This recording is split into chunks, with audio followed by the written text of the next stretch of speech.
So one thing that we as dentists are seeing a lot of through the pandemic is a lot more cracked and fractured teeth. Cracked teeth are from extra pressure that are put on your teeth that the tooth just can't handle it. So you may have a tooth that has a giant old filling in it where the actual natural tooth is compromised and weak, and then you start really clenching and grinding due to stress, due to things that you do while you're sleeping. All of that stuff can lead to cracked and fractured teeth, which can be devastating because sometimes the tooth cracks so much we can't save it. But what do we do to address cracked teeth? Well, the difference between a filling and a crown restoration is that a filling is great in filling a hole.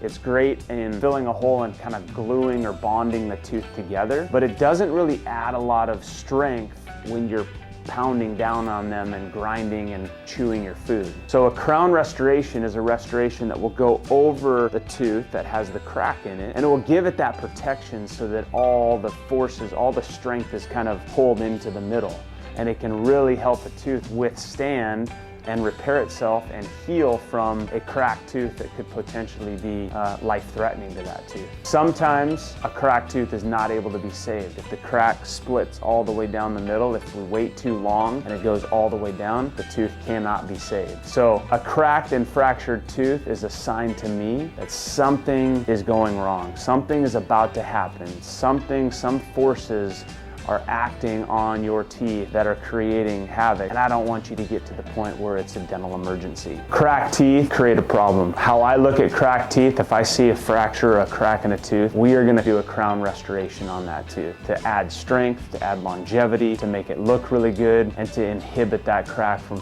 further propagating down the tooth and maybe making the tooth not savable. I am Dr. Landon Libby, cosmetic implant and sedation dentist here in San Diego. Follow me for more healthy tips for your teeth.